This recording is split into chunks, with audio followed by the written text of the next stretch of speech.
പ്രകാശ നിർണായകമായ പല വിവരങ്ങളും ഞങ്ങൾക്ക് കൈമാറുകയും ചെയ്തു.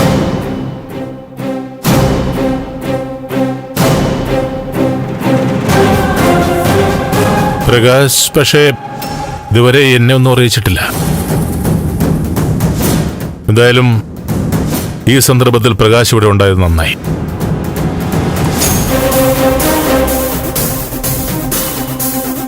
ഞങ്ങളുടെ ദുഃഖത്തിൽ ഞങ്ങളോടൊപ്പം ചേർന്ന് നിന്ന ഒരേ ഒരാളാണ് പ്രകാശ്.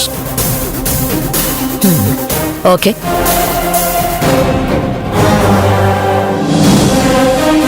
നീതയുടെ ആത്മാവ് സന്തോഷിക്കാൻ പോകുന്ന ഈ സന്ദർഭത്തിൽ പ്രകാശ് ഇവിടെ വേണം.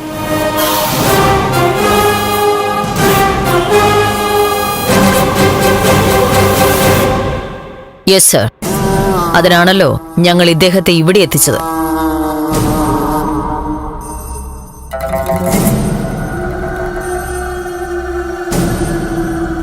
പ്രകാശ്,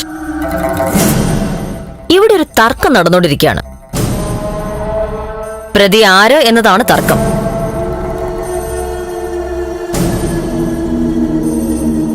നന്ദൻ പറയുന്നു നന്ദനാണ് മീരയെ കൊന്നതെന്ന്. ദേവിക അവകാശപ്പെടുന്നു പ്രതി ദേവികയാണെന്ന്. എല്ലാം അറിയുന്ന ഒരേ ഒരാൾ പ്രകാശ് അല്ലേ? പ്രകാശ് പറയൂ, ആരാണ് പ്രതി? ദേവികയോ നന്ദനോ?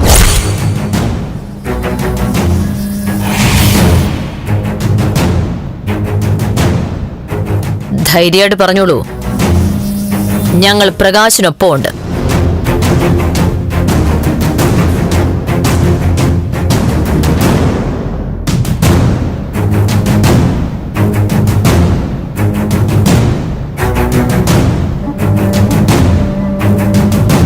പേടിക്കണ്ട.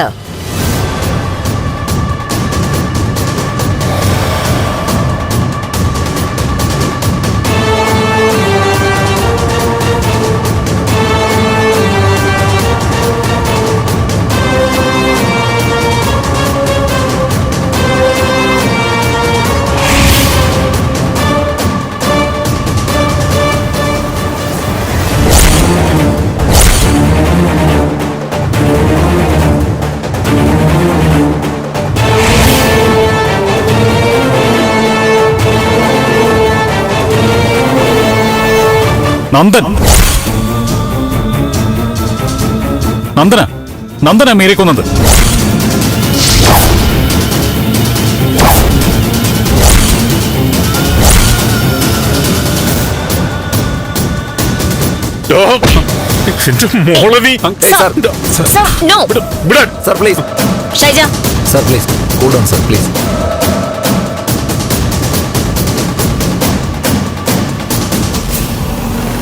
പ്രകാശ്, പോലീസിന് അന്ന് രഹസ്യമൊഴിയിൽ പറഞ്ഞിട്ടുള്ള കാര്യങ്ങൾ എല്ലാവരും കേക്കെ ഒന്നും കൂടെ പറയും.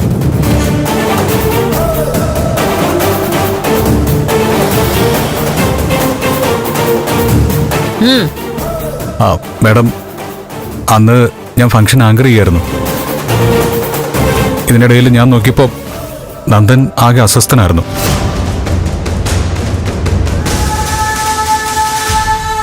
മീരയും ഡിസ്റ്റർബ്ഡ് ആയിരുന്നു. അവർ തമ്മിലുള്ള വിവാഹം അനൗൺസ് ചെയ്യേണ്ടത് എന്റെ ചുമതലയായിരുന്നു.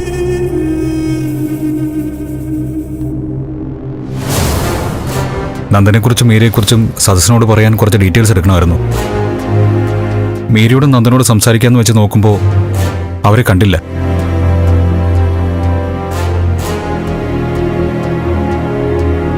ഇടയ്ക്ക് നന്ദനും മീരയും ടെറസിലേക്ക് പോകുന്നത് ഞാൻ ശ്രദ്ധിച്ചിരുന്നു.